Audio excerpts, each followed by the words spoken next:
आप सुन रहे हैं डीजे ईश्वर राज। बोली बत रस के छेड़े मोलाता,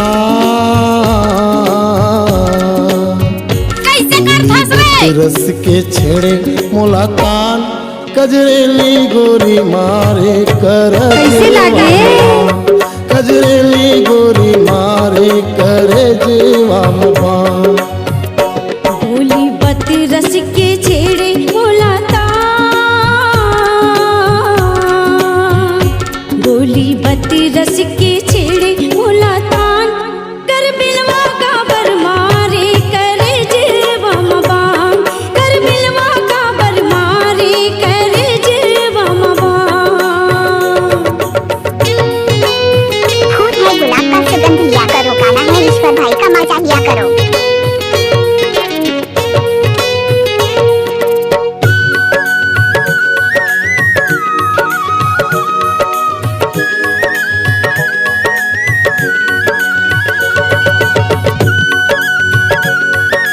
डीजे मासा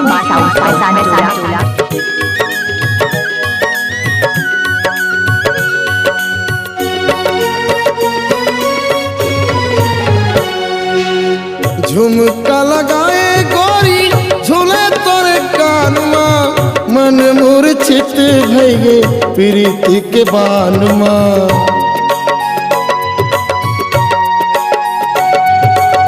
मुच मुच हंसना गोरी हिरनी के चालो, गजरारी नैना तोरे फूले फूले गालो।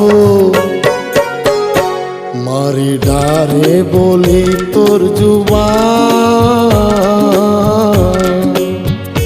दिल में उठथे मोरो तूफान, कजरेली गोरी मारे करे जीवा मुबान, कजरेली गोरी मारे करे जीवा मुबान।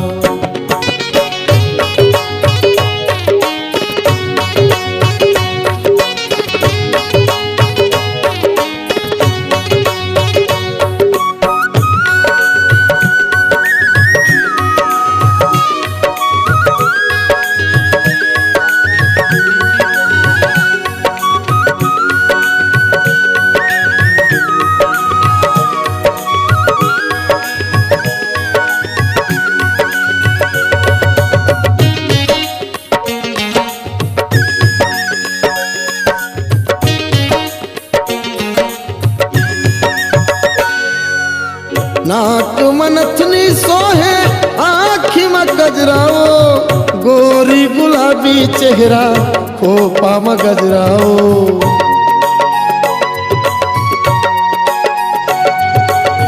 सुरता सताए रानी मोला दिन रतिहाओ, मने नहीं माने कैसे बदलते मतिहाओ। तोरे मोहला रंगाए खाए पान,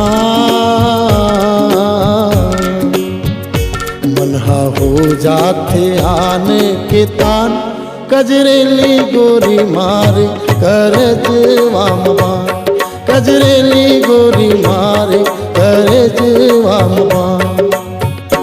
बोली बत रस के छेड़े मोलाता,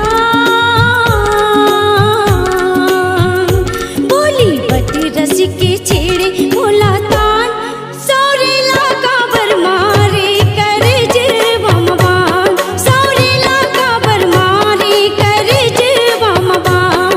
कजरेली गोरी मारे कर जीवा मुबान, रंगरेला का बर मारे करे जीवा मुबान, कजरेली गोरी मारे करे जीवा मुबान।